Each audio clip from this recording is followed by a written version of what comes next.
And here we go. Kevin here, Life22, and today we're talking with Luke Wenke, and he is North Korean hello. North Korean hello. He runs a local page here in Olean, and just we're talking about a few. Politics, 1,300 people and growing. He's very proud of himself for Yes, that. man. Facebook. I'm actually have a new nickname for Facebook. I call it the playpen, because you go there when you want to take a reprieve and you play with a couple things, and the next thing you know, no matter what you do, there's always crying in the playpen and tantrums and fits, and then you got to pull yourself back to get away from all the crying. You gotta, like a mom pulls the crying child away. You got to pull it back. It's playpen. That's what's nice about being banned. For my real profile, I don't follow everyone's bullshit, you know? So maybe this is good that I'm on a 30-day ban right now. But you're still on Facebook. I You're know. there every day. I found a way to get through it. I found a way to break through and get back in my group. No, it's like a restraining order. You're just like just sitting outside the girl's house and say, I can't. I'm within 20 feet. I'm only allowed within 500 feet of my own group. If right.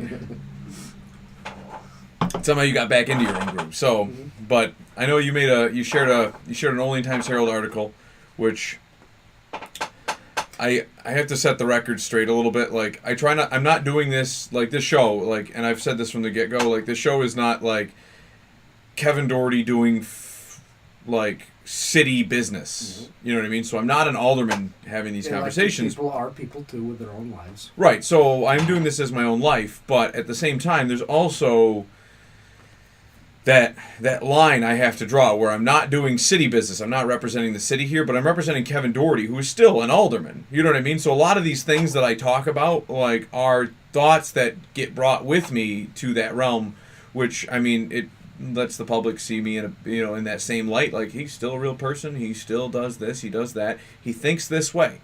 Do I think that way? Then I'll vote for him. If I don't think that way and I want to vote for somebody who thinks more like the way that I think, then they can vote for that person. That's kind of... So I wanted to point that out because I know that one of the topics we're talking about is something that I brought up as an alderman.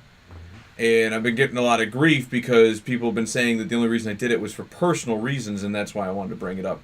And I wanted to have a conversation with you because if I have a tirade against the camera, it just... I don't know. I feel like that... It doesn't explain a lot. Like, it's just... one of those things. So, tell me what you know. Did you read the article at all? I did. I'm happy about it. I think it's great. It doesn't make sense to me that North 2nd Street, you have to enter it. What's okay, so you got Lawrence. West State. Lawrence? Lawrence. You enter it from Lawrence. It doesn't make sense to me that you access a road that's off of a main road. You have to access it from a back road. And there's a factory on this road, and there's other houses, and it's just an inconvenience to me. So I think it's fine. I don't think it's self-serving that he has a coffee shop on this road. Well, yeah, that's the first thing that people brought up. Yeah. And that's not, like, I wasn't the one who originally brought it up. So that's, like, it's one of those things, man. I deal with this crap all day long. It's like, and that's why I wanted to have a conversation because then, like, because I have had over 1,000 conversations on the same topic, and every conversation goes the same way, give or take, you know what I mean? Like they all don't like what you're doing? No. Almost everybody I talk to does. There's like 4 people that don't. And then there's a few of the Facebook people that won't talk to me on Facebook except to just create a bash posts. Yeah. And then they promote it all over the place like it's the common, like it's the norm that everyone hates this idea and thinks that I'm unethical. Mm-hmm. And I guess that's my own personal, like that's my personal, like, beef. Is like, if you call me unethical, like, has anybody ever said, you're lying, and you know you're not lying, but you have that tell in your face that you are lying, but you're not doing anything wrong? They're uninformed. They don't know what they're talking about. Right, but, like, I still get that, like, am I being unethical? Oh, and, like, I get that, like, that anxiety, and then, like, you want to do your job right. You don't want to be this scandalous person. Right, you know? And so then I become a recluse. I drop the issue, like, you know, like, I shouldn't talk about this, you know, because people are going to think that I'm doing something wrong, and I'm not. Mm-hmm. So, it all started by there was a group of people from the library that came down, headed up by one gentleman in particular, and they griped about the direction of the one-way. Specifically? To the council. Oh. So they came to a public forum and addressed it to the common council. Mm-hmm. So, you know, and it's in my ward. I have a property nearby there. I know exactly what they're talking about. You know what I mean? So after And then for weeks later, it literally was just the guy who headed it up. Like he was. I remember distinctively that there was a group of people with him that first time, and then after that, it was literally just him over and over and over again. And it kind of like everybody kind of got. It's one of those things. It feels like it gets beat to death, but nothing was happening. So I don't blame the guy for showing up. But after that first meeting, I went to the mayor and I said, "Well, what should we do about it?" And he goes, "Why don't you change the direction of the one way? That sounds like it would solve a lot of problems." And that sparked the idea. He gave me the idea, and I took the ball and ran with it. And so people have been talking about this before they came to you guys. They brought it up at the library, and then they said the people that changed, the library, they're part of the ed department for the state. They're not. They can't change traffic signs and stuff like that. So they come to the council. And so what happened from there was, I took the ball, ran with it. I wrote a letter. I passed it out to every neighbor. I put up on bulletin boards in different areas. I stopped by the library, talked to a few library goers, the staff. I had a discussion with the library director, and then I talked to all the neighbors. And one of the neighbors, the first one, nice lady, but she was like, "I'm all for it." And then she called me back, and I'm all against it. And then 3 days later, she goes, "I'm all for it." And it was like, oh, okay, so to me, she's a wash because she's kind of on the fence. But it did help me because she kept giving me different reasons why she was for it, why she was against it. One set of neighbors didn't like it because they pointed out all the different things that come with change. And okay. They don't want people coming up the road. Is that what they're saying? Because people have done it forever. And that's the big concern right now is people have done it forever. But then you also have the people that are... but they're also big proponents. If something good happens and it's changed, they'd rather not let it. That's the type of people they are. When somebody says change, they go run and hide and say nothing shall change. It's better to live with the evils we know than to ever have change. Yeah. That's the change isn't always good, but sometimes it can. I talked to a bunch of the other residents on the street. A bunch of them were tenants, and they were all in favor of it. But they're like, well, we're not going to live here forever, but it seems like a very good idea. And technically, if they can vote there, why can't they? So is it the permanent people that seem to? There's 5 permanent residents on the street, and 2 of them were against it. Well, there was the wash lady. So the minority. Yeah. And then one neighbor kept bugging me for every 3 to 6 months. "Hey, when are you doing this? This is a good idea. This is the best thing I've ever heard of in a while." Didn't you say people have been coming, it's a one-way road, and people are coming up it. So didn't you say people are coming Oh, yeah. up it? So since I've owned the building down there, we're going on 6 or 7 years now, doing construction, fixing the apartments, doing, any different thing I'm there for. Every visit, if I'm there for an hour or 3 hours, I'll see at least 1 or 2 cars go the wrong way. And so finally I put one of my employees at the coffee shop to document it. Hey, keep an eye out the window. You know what I mean? Obviously, if you're in the kitchen making a sandwich or something, you can't look. But, every time you see a car, write down when they pass. In which direction they're going. Write time. Boom, boom, boom. I want to say... I didn't put the statistics together for the percentage of which cars go the wrong way, but I kind of looked at what cars went the wrong way, and I you know what I mean? I put that together and said, okay, so it's about 1 car an hour. Which is a lot. Right, but then that's during busy season. So I'm assuming, my assumption would be, because we don't have statistics when we're not there during the slower hours, midnight, 2 o'clock in the morning, things like that. We have, you got to assume that it's at least every other hour you've got a car going the wrong way, just based on, you know what I mean, that average. Which is a lot. Really. That is a lot. If that happened to in Jamestown, there's a lot of one-way roads. If that happened in Jamestown, there'd be an accident every hour. Yeah. Yeah. Could they do a trial period if they temporarily switch to go up and then okay, let's count how many cars which the wrong way would be coming down to West State. Can they do a trial period to see if that cuts The trial down? period would be skewed, though, because it's the same way as if you made the change. You're going to have that big influx of time where people are not doing it right because that's how it's always been done. And yeah. So you're going to have that skewed. So you'd have to wait for that period to end and then do a legitimate, exercise, and then to know what that time period is. That's something I can't quantify for you. Yeah. But and I don't think it's going to be that bad because I've been talking to a lot of different people. I reached out to the DOT. Their statistics are most streets are designed like the inverse of a river. So you drive. You like, let's say you're going to grandma's house, right? So you get on the expressway, then you get off onto a state road, and then a county road, and then to a city street, and then to a smaller side street, and then you pull into grandma's driveway, the your destination. That's how your brain works. Where a river is, all the little tributaries lead to the big river, and then out to the delta, which is the ocean. So this is, so what happens is systemically your brain is telling you to when you're on West State Street to take a right onto North 2nd, because that's the way your brain wants to work with traffic patterns.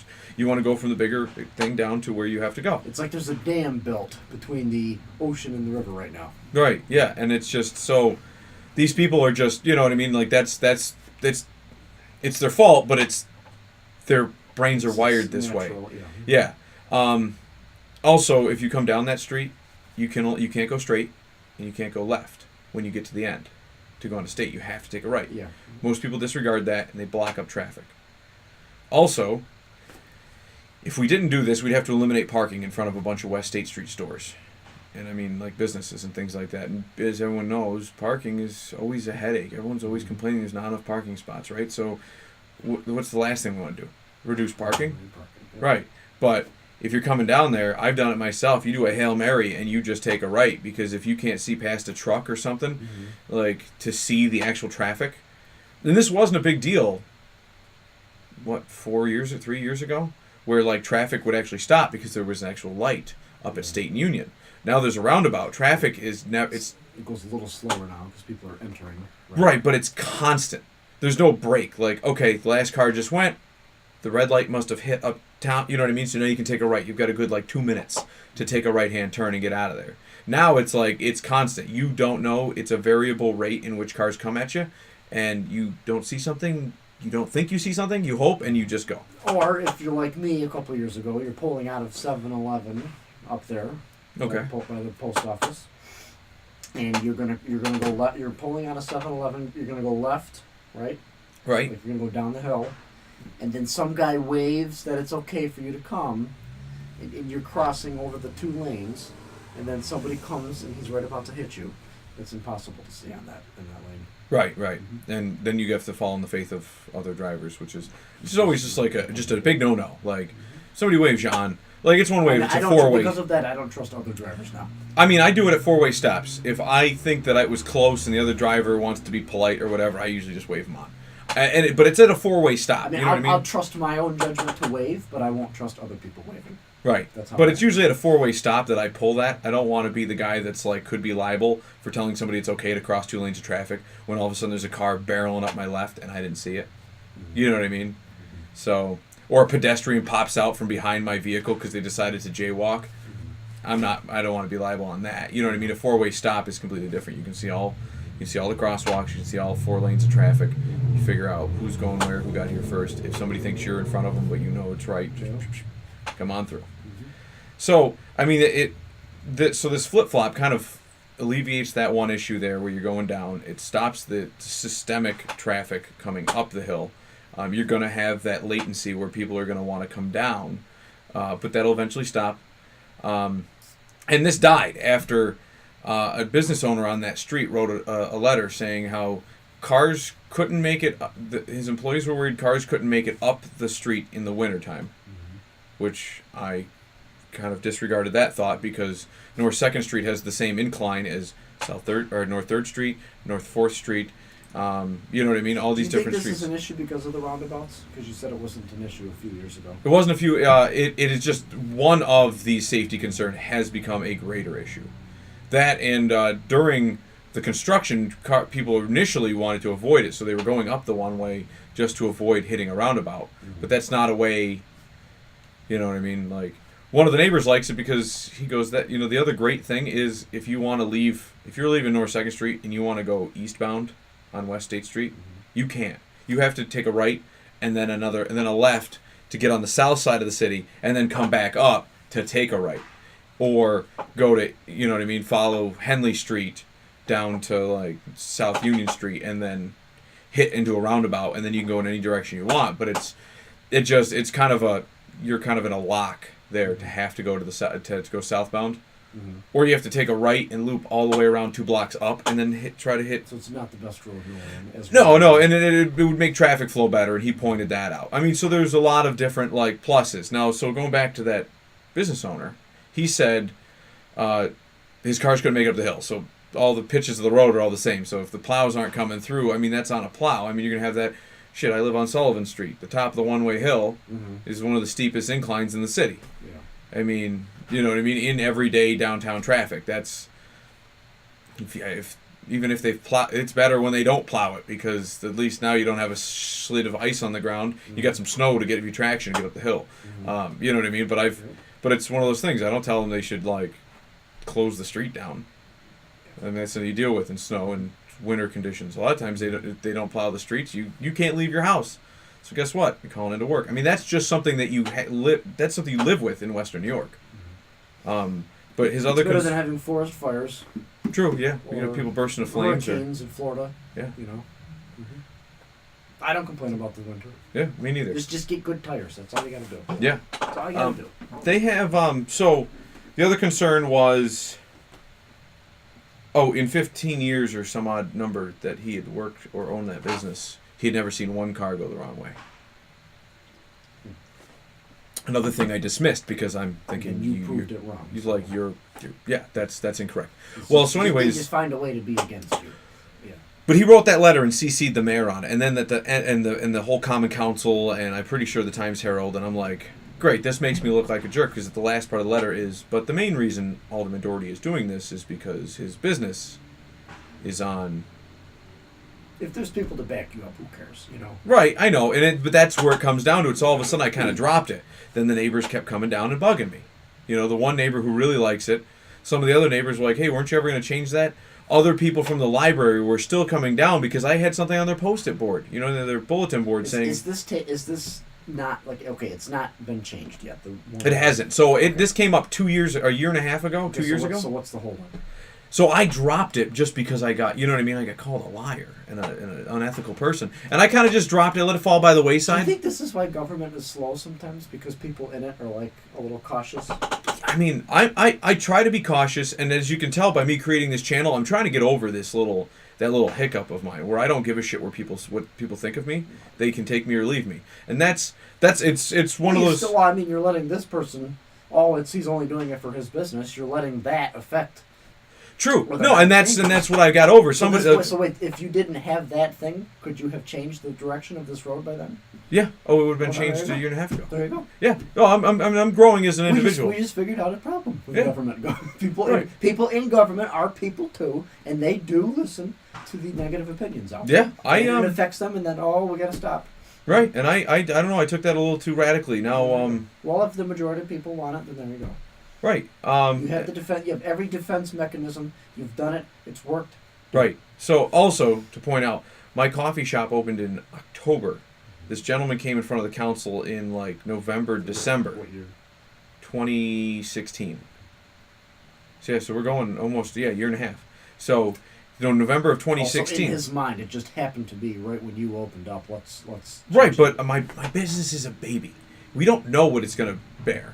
You don't know if your business is going to be profitable until you make it to the 3-year point. Like, you don't, like, you can't even tell. You could have, like, a horrible year, too. You're trying to rig it in your favor by changing the direction in his mind. Most of our customers go to the library and then come down and stop at us and grab a cup of coffee, either read their book there or take their coffee and book home and read it.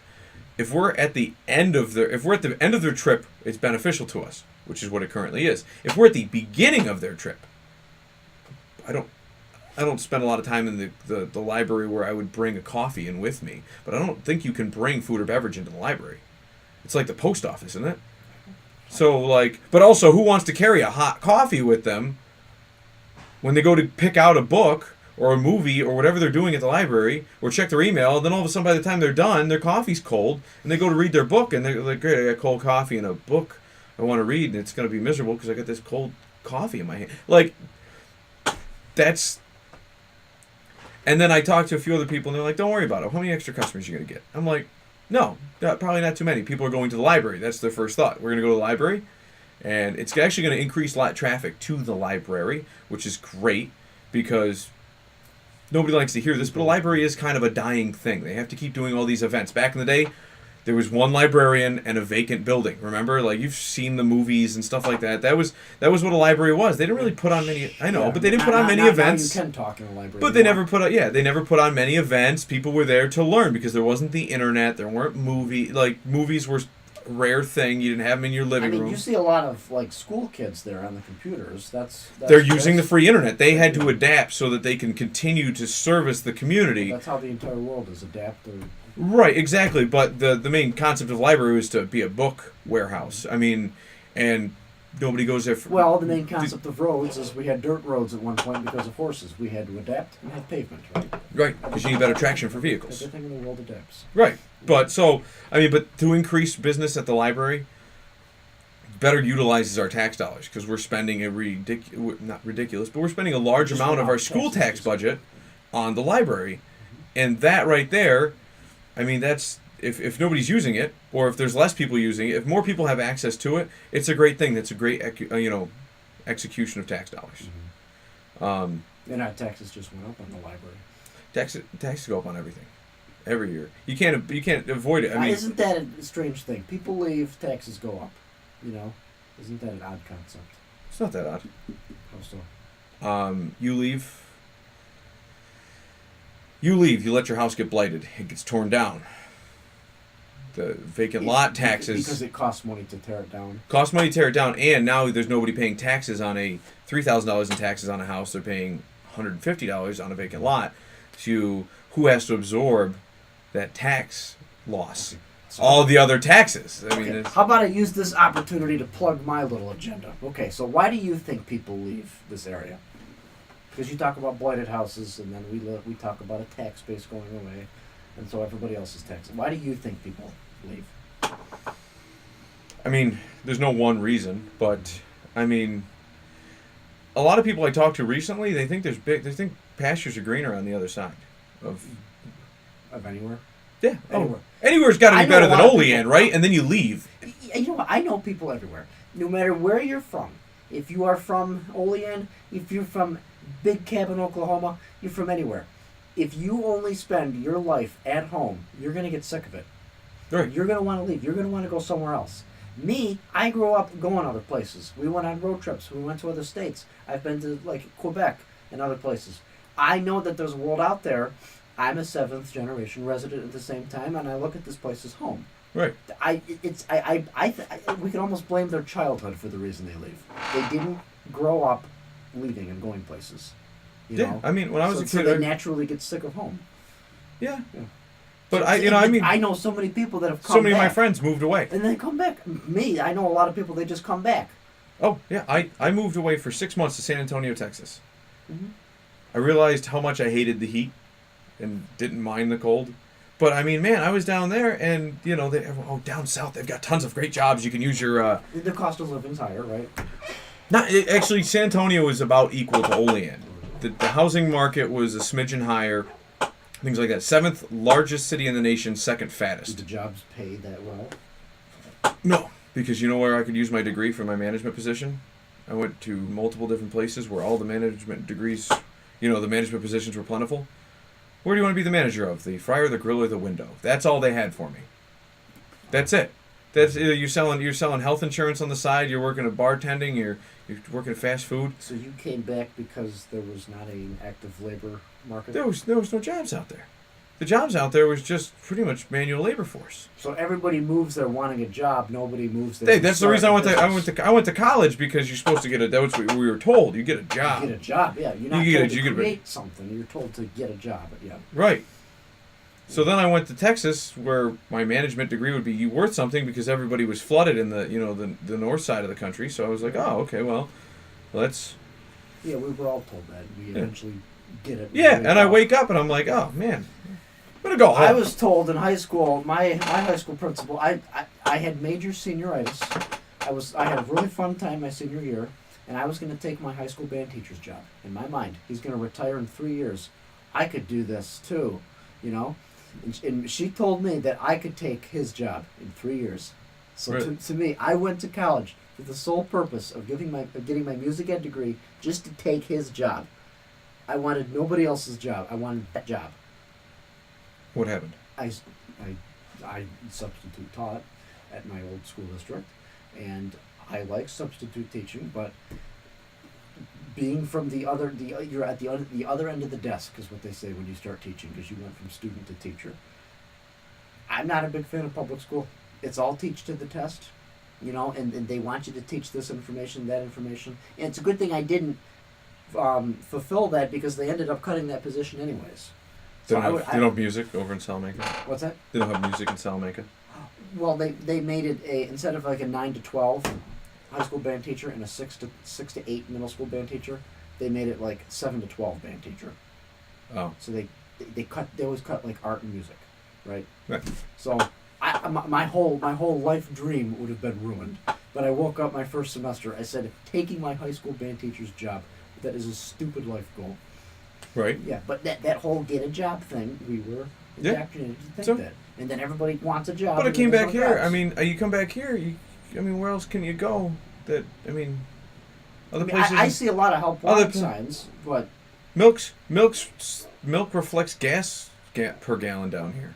You know what I mean? You go to other parts of the country, gas is $6 a gallon, and so is milk. Yeah, I mean, like, I like paying $2 to $3 a gallon for gas and $2 a gallon for milk. I mean, I don't want to pay $6. I don't want to work harder. My sister lives in San Diego. At the same time, you were making the same in San Antonio that I was making here. As you do here? Right. Yeah. Bartending and waiting tables and stuff. Where I worked at a brewery for a minute. This place is an undiscovered potential. It does. It does. Because if you fail here, how much debt are you racking up? $500 a month for rent. You rack up $1,000 for 2 months behind. Houses are cheap around here. Right. My sister in San Antonio is paying like $2,500 a month, $3,000 a month for a 2-bedroom apartment. She has to split with somebody. So if she falls behind 2 months, that's $3,000. Like, I have no problem with people who move if they move for a reason. Oh, but also the jobs pay the same out there. Did you know that? Jobs pay the same out in those places. McDonald's workers still make... Well, sometimes less. I mean, this is New York. Minimum wage is... Right. What I'm saying is, but they're still making a minimum wage out there, and their cost of living is higher. And this is why they have tons of homeless out in California, because everyone's told, go to California, it's big and booming. It is big and booming. Are there any homeless people around here? Not too many. Not too many. Not too many. Most of them actually, most of them you think are homeless. Per capita, probably way most less. of them you think are homeless. Like this lady pushed a shopping cart around town. Well, people push shopping carts because they want... Well, no, she pushed a shopping cart and she's got all of her personal possessions in the shopping cart. But, like, she just parks that in a different place every day. And she goes and, like, lives in a different apartment. Yeah, she lived at the Olean house. She lived, you know what I mean? She's lived in multiple pushing a shopping cart doesn't mean homeless. No, I know. But that's the only person I ever knew that people thought was homeless, and I knew she had a place to live. Mm-hmm. I've never run across anybody. Now... Okay, well, people might come here and judge based on appearance. Oh, yeah. But our homeless rates are, like, very nil. There's a few people that probably get displaced here or there, but they don't spend too many nights out on the street. To me, the homeless are people that live on the streets, like, day in, day out. Like, we don't have any of those decaders, those people that have been on the streets for decades. Mm-hmm. We're talking, like, these people, oh, man, I had to sleep on the streets 2 nights. Like, your family ever take you camping? Like, get used to it. It's 2 nights. And we read articles about people who are homeless who make $100,000 per year, like, begging in New York City. Oh, yeah. I don't know if you could get away with that here. No. Maybe in New York City where you're an anonymous person. Europe is the same way. Those people make six figures over in Europe doing that. They sell flowers and all sorts of, like, little things, like, here, help our family, and you pay $20 for a flower. Mm-hmm. What you're getting is that the markup is increased by that sentiment, that emotional backing. But you don't know the person. No, I don't. It looks a certain way. So I went over to Ireland in 2002. Because, I moved only in 2004. So went over to Ireland in 2002 with my father and my sister. And we were at this nice little diner, and it was, like, right next door to the B&B. And this little old lady came over with this little child. And she's like, we need food, sir. We have flowers. You buy flowers. And, I was like 14. So you gave him? I gave her $10. I gave her $10 euro. Euro just come out, so it was equivalent to the dollar. So I literally gave her a $10 bill. And my father screamed at me like, "What the hell are you doing? Yeah, These people make more money than I to do. a 14-year-old, it's like, Father, how dare you not to care? Right. You know, but it was one of those things. Like then he explained it to me. Like these people do all this, and that, and they panhandle and they make more money than accountants.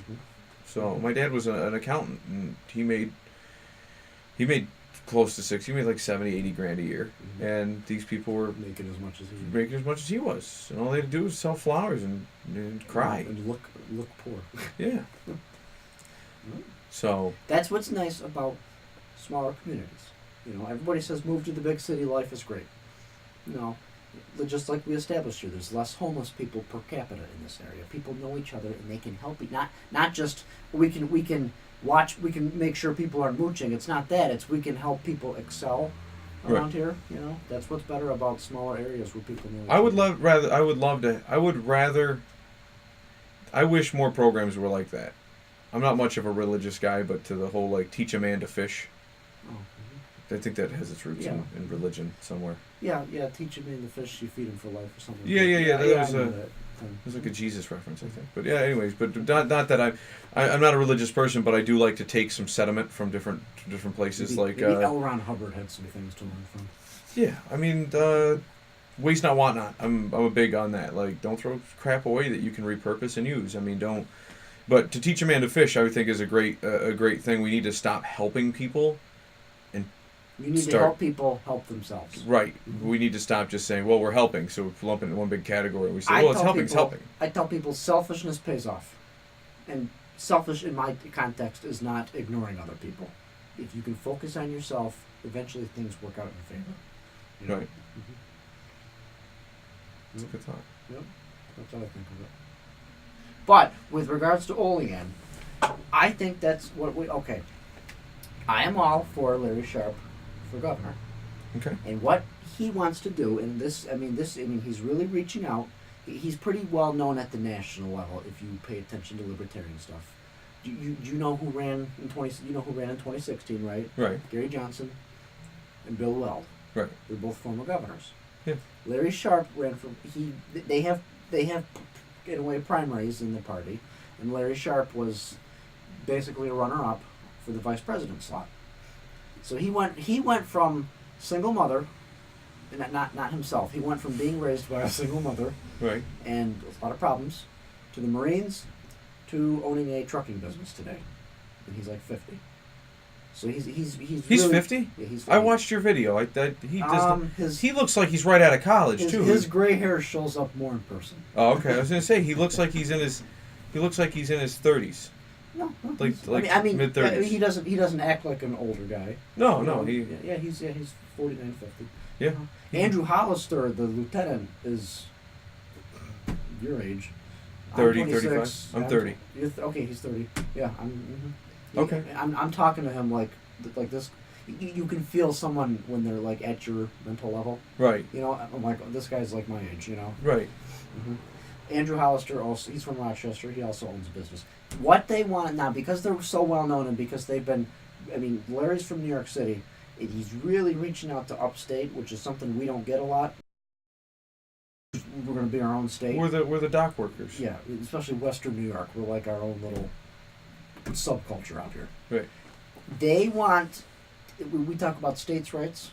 Right. Okay. They want to make it counties' rights. This could absolutely benefit us. Right. We probably, I don't know, we probably depend on New York City for taxes, right? All of our programs. Do we? No? No. Okay, explain. Most of our they're such a huge deficit. So you think we subsidize them? Right. There's such a huge deficit that like where we get state aid, like they're getting majority of the state's everything. Most of our governors come from. We have not had a governor from upstate. Born, raised, and a resident from upstate. No, I know most of them come. 1923. Most of them come out of New York City. Yeah. Well, most of them come out of New York City. Once you win the New York City vote, though, because they have the voting mass. Mm-hmm. I will say that's what I'm worried about. Like, are Larry and them, are they focusing on downstate too?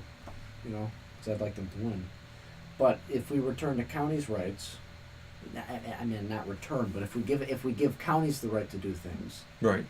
people are more likely to know each other in a local area, and you can increase tax bases. If there's one area that's being subsidized, and one area that's sending all its tax money that way, wouldn't that make every area focus on itself and bring more businesses back? Even in this area. Yeah. I mean, look at you got Deltile, they left. You got Siemens, the connection. The connection, they went from here to Pennsylvania. You know, we talk about jobs going to China and New York State. They go from New York to Pennsylvania. Right over the border. Mm-hmm. And it's because of what? New York State's Taxes, regulations. They always leave because of New York State. They don't leave because of Olean. They leave I love because paying of my New York taxes State. every year. Huh? I get my free colonoscopy checkup. Wait, what? I love paying my taxes every year. You pay your taxes, and the New York State government just puts its hand right up into your colon, looking for extra pennies and stuff. But they check for polyps while they're there, so isn't it a nice little benefit? Okay. Getting raped by the government. How about this? Okay, you're on city council. Right. Unfunded mandates. What does that mean to you? Unfunded mandates. The state tells Olean you got to do this, but We're not going to put any money to. Olean has to pay for it, but we're not. But that, you said does it's Olean have any unfunded mandates? Not that I know of. Maybe that. Okay, an example they gave was like putting "I love New York" signs on the sides of roads. Oh, that You we have. to do this, but you pay for it, not us. Oh, okay. So it's New York State is not. Yeah, Paying. they use the phrase "unfunded mandates." Okay, so like building code is a perfect example. Okay. Like we have to enforce building code. But here's the other thing: is unfunded mandate would be like the penal law.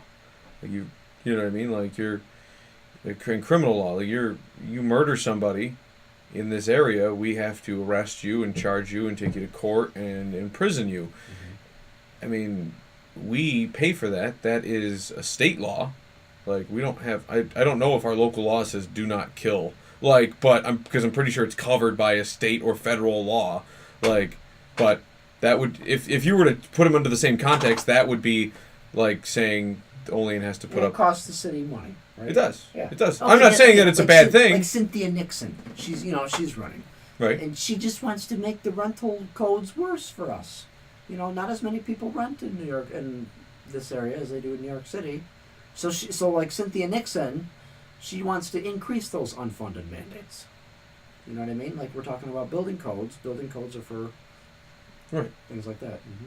Yeah, the X's on houses. People think that those mean they have to be torn So, down. yeah. It doesn't mean they have to be torn down. It's a first responders thing, and it's part of the fire code in New York State. Mm-hmm. We're supposed to put placards up. We buy the placards. We put them up. Good? Do you think those are good, or do you think like Olean could do it itself? I think you having think a uniform code. So if another fire department comes in, like if every city or every county did one, and we had a tri-county emergency. How likely is it that a fire department, a fire truck from Utica is going to come around here? Probably not very likely. Not very likely. If there was a major disaster, though, you would, and then if there was a house that had a placard on the front of it. I mean, I'm just saying that's if it's like a county thing. Like Morse code it's the same. We don't change the dialect of Morse code from place to place. It's one universal code. Same with fire response. These symbols and everything mean the same. We're just mandated to buy them or get something that's similar put up on buildings. Do you think underfunded mandates could be think of not just building codes. Do you think unfunded mandates could be handled in a more cost-effective way in this area as opposed to listening to New York State's ways? I would need other examples in order to. That's the thing. I don't know. I don't know unfunded mandates in this area. So, I'm trying to learn too. Right. I would have to check with.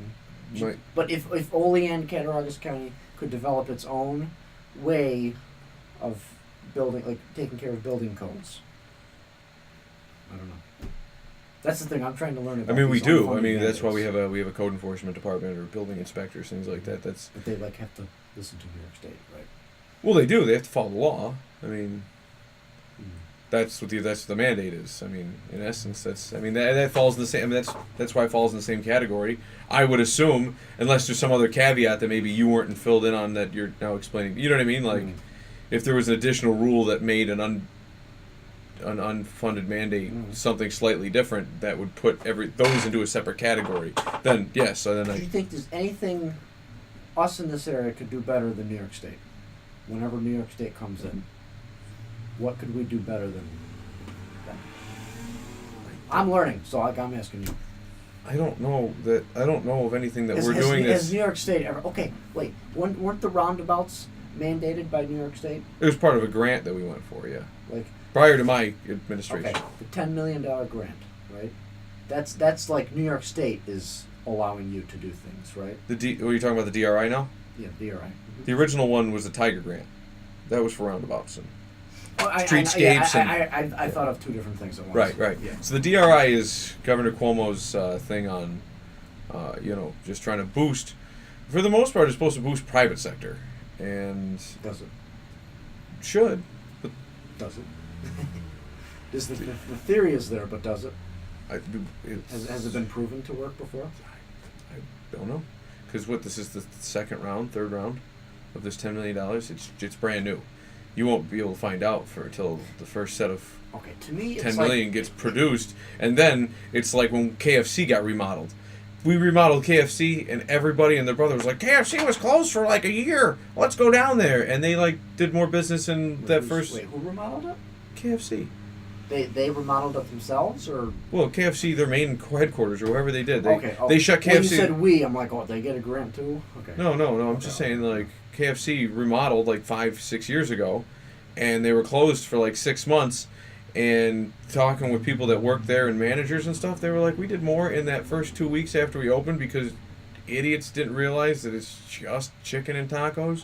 That there's other places to get chicken. Right, and but that's it. They were like, everybody went there because it was brand new, and then after that, they were like, yeah, we did half a decade worth of sales in like a month, and then now we're just back to our good old pace again, except we have a newer building, and it's like, you know what I mean? Like, but people are all hyped up about that. So you'd also have to let a project like a DRI finish. You'd have to let it finish, and then give it some time to see how it's boosting the economy and do studies, because you won't know right off the bat, because everyone's going to, oh, that's the new place that just finished, and you'd run down there and you spend all your money, and like, how busy is Marshall's compared to when they first opened?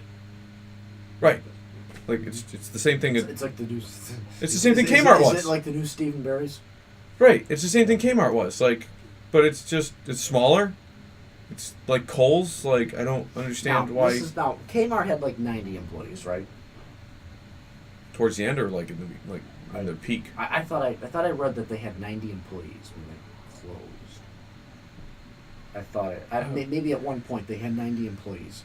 But Stockers, like Bonton's closing, and they've got like 12 guys up and down the streets with signs. So I mean, that could be. You know what I mean? Well, no, I'm thinking. Okay, Kmart had 90 employees, and that was the whole building. Marshall's now takes up half of that building, and they have 60 employees. I read. Really? Yeah. Okay. That was in the article. Yeah. How is that sustainable? We'll find out. I don't know. We'll find out. Yeah. But okay, they're gonna do layoffs when the big rush ends. Yeah. Back to the $10 million DRI. To me, it's the state picking the winners and losers. Yeah. Oh, I don't agree with grants in the first place. Yeah. Grants is a redistribution of wealth. It's artificial. Like, grants should be corporate welfare. They are corporate welfare, but grants should be like. Grants should not exist. You should. If your business is doing, allow the market to determine success. Exactly, that's capitalism. It's a little more effective than democracy too, is it not? Democracy is like we all have to vote, and then this amount of people said yes, the minority chose no, so now we all have to inflict your ways on everybody else. Right. So if we all spend our money, however we want, that determines everything, right? Yeah. That in essence is it. But for the government to say, hey, we're going to take your tax dollars and distribute this wealth, like where we want it, well, that's the government. Actually, I'm very laissez-faire. I don't think the government should be involved in our lives in a lot of aspects. Off camera, we've talked about brands of libertarianism, right? Right. I identified you as a minarchist. Like you want. I have a staff and a cloak, and I cast spells, right? Is that a minarch? No, I'm just minarchist. Like you want like police, you want fire. I want roads. That's it. Ta-da! Like the government to step in and say, "Hey, this person's selling stocks. Like, come on, get out of here. That stuff's a little... selling stocks? No, I mean, like, this person is selling stocks. We need to make sure we regulate it. Like, regulations are like, I don't know, like, oh, there could be corruption there. Like, there could be corruption anywhere. But the problem is, the more you try to combat corruption, corruption will always conquer. And then all of a sudden you've got 16 million laws on the books that, like, you can't wipe your own ass without getting a government permit. Yeah. Like, you need a farting permit to fart out and, oh, Clean Air Act, gotcha. Well, they're already doing it with cows. You know, cow farts, global warming. Haven't you read about that? Global warming's a myth. Uh-huh. Global warming's a myth. It's just like gluten. It's created by the Chinese to make American. Yeah. It's just like gluten. It's just like flu shots. It's all. I look at it this way: we are nature. We come from nature. Everything we produce comes from nature, unless we're secretly going to another planet to mine things and right. create them here. Everything came from the earth from the very first place. Right. Yeah. I'm very laissez-faire on the whole aspect. Okay. I don't So think. here's how I like brands of libertarianism. You're a minarchist. That's a word. M-I-N-A-R-C-H. Minarchy. I would consider myself an ANCAP, which is anarcho-capitalism. Okay. This is no government. It is something we work towards. It's going to take at least 100 years. And I look at it from technology makes government obsolete. Are we going to need roads when we have jetpacks and teleporters one day? No. No. Probably not. That's the thing. It's like, to me, it's like my ideology is thinking so far ahead that it's like something we work towards. Right. Yeah. Now think of this: privatized police. Can you picture that working? This is like a just totally new concept. We went from a one-way road to this. Can you picture privatized police working? I can explain how I think it would work. I think privatizing police would be. I would see a lot of corruption. That it's like like how well is our privatizing military contractors working out? Okay. Privatizing the military. Let's look at our current state of private militaries as corporate welfare. It's really just government paying them on the side. And okay, you have a little more leeway now, right? It's not totally for profit. Let's think of Olean, okay? Let's think of competing police companies within this area. This is how it works in my mind. I've only explained it out loud a few times. No government, no set monopolistic primary rules. Okay? People are going to be people still. We're going to want protections from some things. So let's say there's two police companies in Olean. Police Company A, Police Company B. We'll say Linda Bartlett has a police company. And we'll say some other rich person in the area has a police company, okay? We'll just picture these things. Okay. Police Company A says, our main priority is going to be protecting you from intruders on your private property. Okay, so private security detail. Okay, so that's Police Company A. We're so wealthy that we can afford a little bit of change every month to pay Police Company A to do their main priority. Their main priority is protecting your home from intruders. Police Company B's main concern is stopping people from speeding. Okay, everybody's going to have their concerns. I'm a little afraid of intruders. We're going to pay Police Company A. Police Company B, we don't like speeders. Okay. But this is the government paying for these people, or this is every individual. This is individual people. So I'm ordering it like, hey, I want channel service. packages on my cable. I don't want I'm get a bill from. That's like satellite TV. No, I know. I'm getting a bill from somebody, and they're saying, okay, or you get a bill from your utility company, and it says, well, this is how much for the supplier, this is how much for the delivery. Yeah, so every police company has priorities. Capitalism cures poverty. GDP goes up. Right. It does. Okay, Police Company A, Police Company B. Let's say Police Company A starts beating people senselessly and killing people. Do you think people are going to give their money to that police company? No. They don't. If people find out a bad thing about a business, Oh, they stop but you know going. what happens?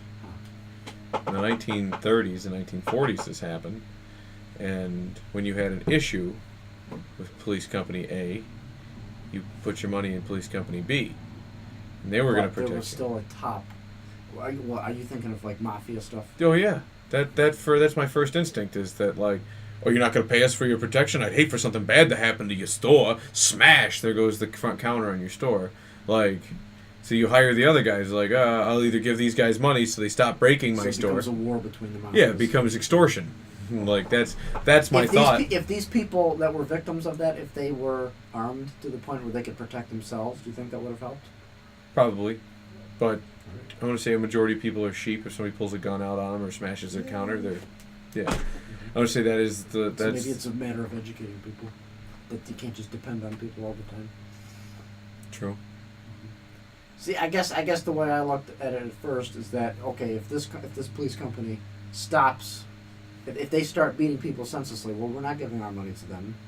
Let's give our money to these guys. In theory, in theory, it works. In theory, the $10 million DRI grant works. Right. I don't know. That was my once thought. Like, how anything government does, how can we treat it as a market thing? No, because it's one person's idea instead of letting it come naturally. Like a lot of things in nature work themselves out. Like people that are hemophiliacs that don't like that could have been cured years ago until people got involved and said we have to save every human being on the planet, and literally now we've got You're like a social Darwinist. Kind of. I mean, those people would have bled to death before reproductive age, and then they wouldn't have kids, and then like no offense to anybody who's one of those lineages, but still like the disease would have been gone. The genetic abnormality would have been weeded out by Darwinism. You know what I mean? That's a natural thing. Like Darwin didn't have to go around pushing this idea on people. He just told people about it, and people saw the connection. Like, oh, that's how nature works. That's how the survival of the species happens. Like, you know what I mean? Like, you keep coddling people and pumping sugar into their body, and then they all become diabetics, and then their kids become diabetics, and then you just get this big systemic chain of diabetics, which eventually leaches into their genetics. And now all of a sudden you're just getting kids that are just born diabetic, and it's like, oh, all those people... There's so many health problems in this country, it's ridiculous. No, I know. Mm-hmm. And at some point, they do leach into your genetics. You can't just, like, there are certain things that, like, right off the bat, first take, like, mom has AIDS does not mean baby has AIDS. You know what I mean? Like, that there's certain diseases and things like that. They carry on through generations? They don't, but, like, if, you know what I mean, if you're immersed in a society that has that, like, what is it, 50% of people have herpes? I didn't know that. Yeah, it's some ridiculous number. Like 50% of people. Like, yeah, no, like some form of, like, you know what I mean, like canker sores, things like that. It's like one form of it or another. They have it, and eventually everybody will have it. Because, I mean, 50% is a pretty high number. Yeah. Like, all of a sudden it takes one parent, kiss their kid, boom, now they got it. You know what I mean? Boom. It's Don't kiss your kid. But now the entire society's immersed in it. Now it's not a big deal because everybody has it. But, like, when everybody sees it and they think, oh, it's only 10% of the population, that's scary. But, like, eventually, you know what I mean? Your body evolves and grows and adapts and learns to live with stuff like that. If the radiation content slowly increased over the next 10 years, humans would become a little more resilient to radiation. That's just how that, you know what I mean? Over the next 100 years, 200 years, it would just slowly, at a slow rate. When it happens immediately, that's when tumors and cancer and other, mutations and abnormalities. The Western approach is cure it immediately. Right. As opposed to let the body do it. But if it happens immediately, it's going to cause problems relatively quickly. If it's over a long period of time, like we have less need for hair. It's less cold on this planet. You know what I mean? So like you notice that like people came from apes, then apes have tons of hair, and people are slowly growing without hair. I mean, you're getting balding. Eventually, people will be born bald, and they won't have hair, and they'll all be one color. You know what I mean? That's the trend. Over time, you won't need any of that. Shit, maybe we'll grow gills and we'll go back into the sea. I don't know. People pay for anti-balding stuff though, so I think we want hair for cosmetic reasons. Well, it's cosmetic, but cosmetic is bullshit. Penn and Teller bullshit. But yeah, no. Guess I'm gonna. I don't know. I want to touch back on that original point we were talking about on the show. One-way road. Yeah, the one-way road. I want to just jump back on that. I think as a person and as an elected official, I'm growing and learning to get past like Yeah, if this could have been done back then, then... I dropped it a year and a half ago, and it wasn't until a group of library people came down and were like, hey, when are you changing that? Like, we keep bugging the library, and they're telling us that we have to bug you because you work down the road. Like, oh. Like, yeah, I thought it wasn't a thing anymore. You know what I mean? Like, it was one of those things. I dropped it, nobody said anything, and then, like, except for, like, one neighbor, and then all of a sudden it got brought back up, and I was like, you know what? And I started talking to people, and they're like, no, we just wondered why you didn't do that. Like, I started asking people. And then all of a sudden, on the streets, I got one negative phone call. I'm sure I'll get another letter from said business owner, and then... I get negative stuff in my group, too. But, I mean, I got stopped by Stroman's guys. That's the other thing. Stroman's, their yeast truck has to pull the vehicle uphill. It's like up the one-way road? They have to go up the one-way road. Well, then, yeah, it's good. Because, and the cops have to look the other way. We have to, like, violate a law. Because we're not supposed to look the other way. If there's a law, there's a law. You can't, like, just not... Yeah, you can't not enforce a law. It's time to but switch the we road. kind of have to unenforce a law, because if we ticket the Stroman's yeast truck driver for driving the wrong way, now we're pissing off another business. We lose businesses. Our economy gets crushed. You know what I mean? Or lose jobs. You know what I mean? That's a big deal. So So government working with business is not a bad thing. it's not a bad thing, but like, to cover our bases, I mean, that truck has to go uphill. The yeast port is in the back. It has to flow downhill. They can't make it run towards the front of the vehicle. If you were to say right now, time to switch the road, how soon could it be switched over? 30 days. All right, do it. Like, there's going to be public hearings. There's going to be there's public hearing. There is we always have the public comment at the city council meeting. So that's, like, you know what I mean. But the only reason this moved much quicker than, you know, other items, the only reason it got thrown on the docket, I brought up as a discussion item, said, hey guys, I brought this up a year and a half ago. I've been asked by constituents to bring it back up. You know what I mean? Like, because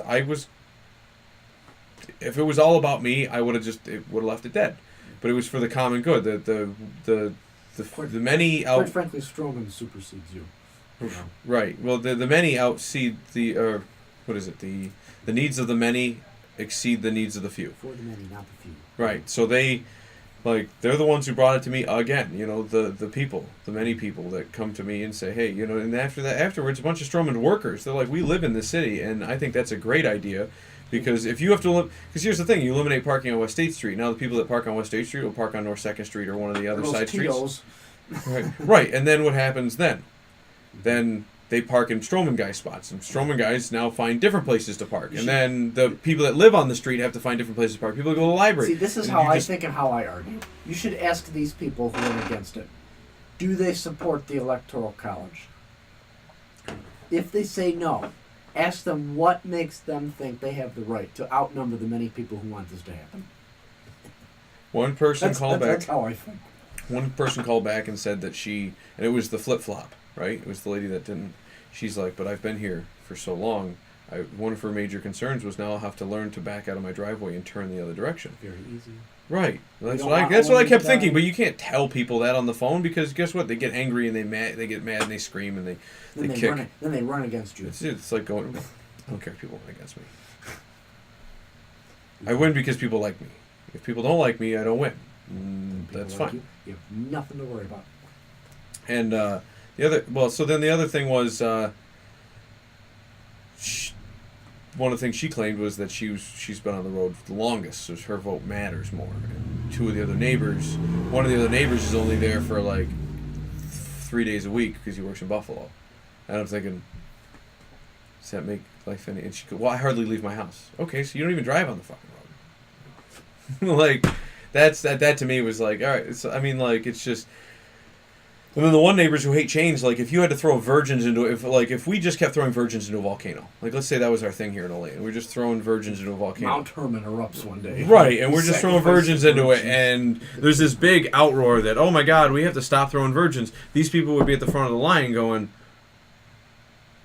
no, we've always been doing this. We've always been doing this. We don't like killing virgins either, but we would rather murder people than allow change. Like, change is such a scary thing to some people that they would rather like let priests continue to molest children than to have change, because change is like the ultimate evil. And that's not the case. Like, I was raised where, like, you walk out the door every morning for 10 years, and on like year 11, you walk out the door and the government doesn't exist and there's a zombie apocalypse or something could happen. Like, that's how I was raised. Like, any moment you could walk up, the bear could walk through the front door in the middle of the night and eat you and your family. Like, that's how it happens. Like, we came from nature. Like, nature can come and seize you at any moment, and people don't seem to get that. They think that because we control the world, we don't control shit. We think we control stuff. We don't control anything. I mean, we control certain... We have very beta personalities. We need to back off and just... No, like, change is part of life. Mm-hmm. Change is part of everything that we do, and that's like, I don't know, that's a big thing, and people need to... They have a sense of dedication without passion. We're doing things for tradition's sakes without thinking about why, you know? Right. Yeah, to me, dedication without passion is pointless. You have to have the passion and the reasoning behind doing it in the first place. So, like, they need to, this small group of loud people need to think why it is time. And I always gripe about people saying change. Like, every day change should happen. Like, I'm not should, it's going to. Like, atoms are becoming different atoms every day. Like, everything at just a basic level. Things in life. I don't get people who can just monotonously do the same thing for 50 years. I don't get it. No, it's because, well, those are the people that always complain that things are changing, and they're changing because they have to change. Things always have to change. I wish it would just be sunshine all day long and there was no nighttime. Like, that's not changing either. Like, but it has to, because then plants don't grow, then you starve to death, and the world becomes a barren earth. It's a very bull-headed way of thinking. But I don't even know how long we've been doing this for, Luke. What time is it? It is 3:10. 3:10. We started at 2 o'clock. Look at that. Hour and 10 minutes. Hour and 10 minutes. I appreciate you coming on the show, man. Good show. We had a 10-minute idea at first, and then now it's an hour and 10 minutes. Yeah, see? Look at that. I'm just going to come on here more often. Yeah. It's nice. It's nice. Everyone tells me... I watch the show, and sometimes I see people that sit here and they just kind of nod their head. Right. They don't know how to compete with your conversational skills. Right. And you know what? I like... it's a good mental health. Everyone tells me I need a mental health day, and it's like, this is my mental health. You say that. Mm-hmm. I can spend an hour doing this, spend another hour just kind of putting it on the web, and we talk about health. We talk about health like we talked about Western health, right? Right. That's all we need. That's how you fix mental health. People need to, do things in the outside world. Right. Mm-hmm. So that's your mental health day. Yeah. So, well, thank you for helping me with my mental health day. Hopefully we see you on the show soon, and. Hopefully we see the road switched within 30 days. If you have an issue with the road, you can get in my group, Oli in Politics, and complain about it, and I will fight you on it. Cool. Right, we'll get you a broadsword. Yes. Fight the good fight. Yeah. Thanks, Luke. Yep. We'll see you next time. See you next time.